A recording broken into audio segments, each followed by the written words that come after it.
What is up, guys? Welcome back to the channel. Thanks for tuning in. Today's video is going to be epic. I'm so excited to show you all the powder coated parts that we got back. Everything turned out awesome. The results are great. The color combo is really good as well. I was actually not expecting it to be this good. So I'm going to show you how that is. We've been waiting quite a while for these things to get coated. It's just everything is either booked, we had to wait such a long time. People are short-staffed, but they're finally here. They look sick. I'm gonna show you what it looks like.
All right, skipping ahead a little bit.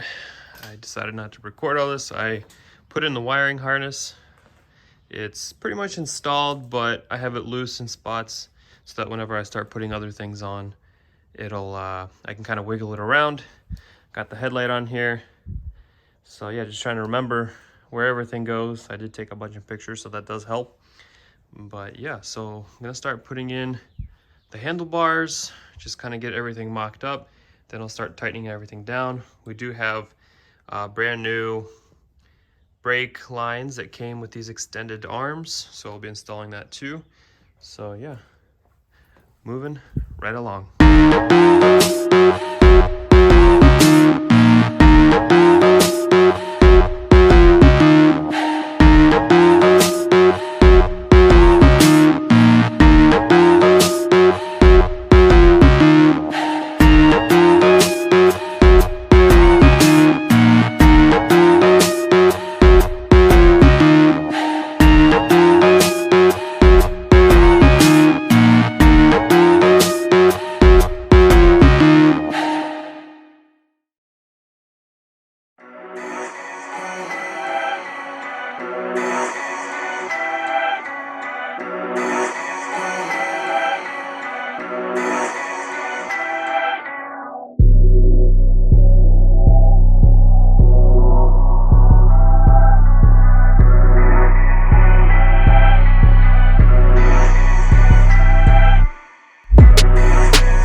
right, guys, I think we're at the point where I can start the quad. I've been waiting for this moment for quite a long time. I put a JD jetting kit into the carb, so I'm pretty sure I'll have to go back in and maybe dial it, go up a jetting, go down, just depends. But yeah, this thing turned out really good. The exhaust turned out really good. I think it just matches the color, the red, the purple, and then once we get the green Nerf bars on here. But yeah, everything cleaned up really good. And just remember, you know, the wiring harness and then the radiator, headlight, everything is, you know, original. So I cleaned everything as best as I could. And yeah, the handlebars actually turned out really well. So yeah, this thing's looking really sharp. Filled it up with oil, and you know, I just used your regular Pro Honda oil for the break-in, and then the gear oil. I have the Honda gear oil here as well. So this stuff's really good for break-in. Once everything's all checked out, everything runs, I'll put some Motul in there because I like using that stuff. But yeah, so let's set the camera down, put the gas tank on, and fire this thing up. All right, choke is on, fuel is on, not leaking out anywhere. Hopefully it won't. But yeah, so far so good. I'm not running the air box right now.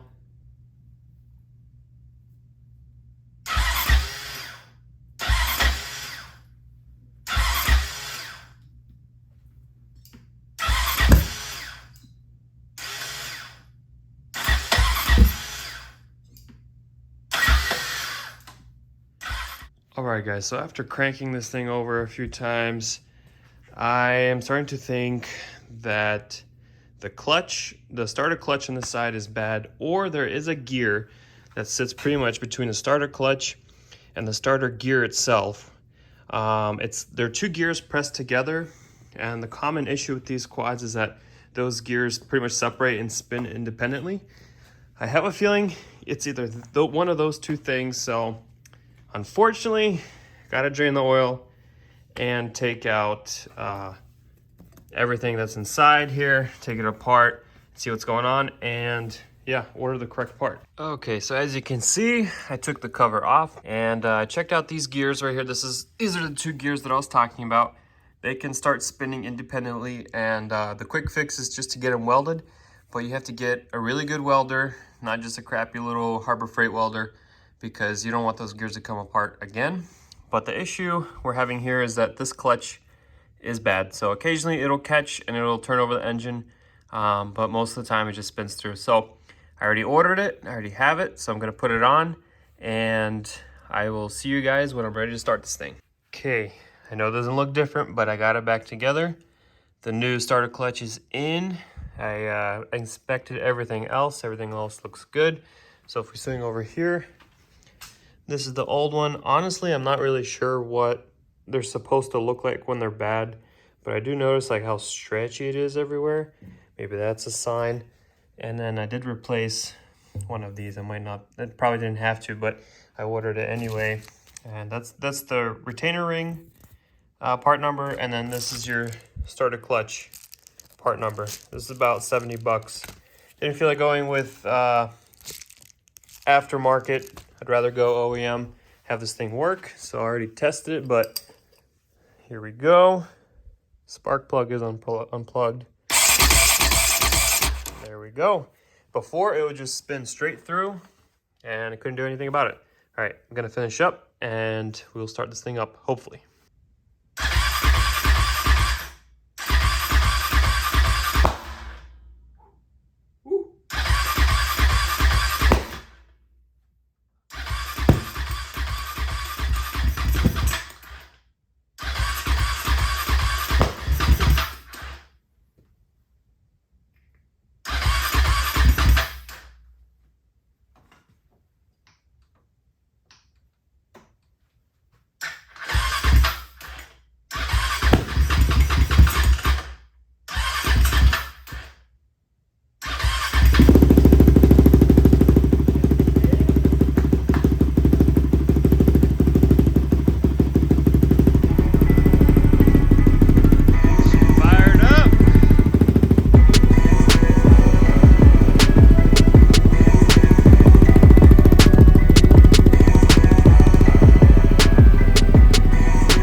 I do not have coolant in there, but man, is that a good feeling.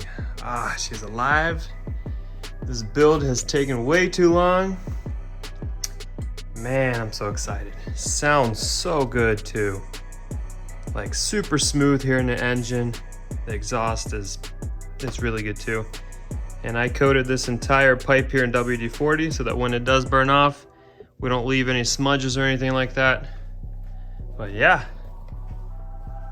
Oh man, I'm so excited. So happy this thing runs now.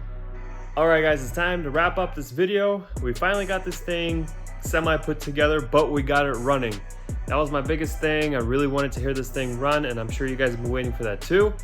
And yeah, I'm just so happy that it's finally up and running, and I'm gonna do the braking process, have everything ready to go.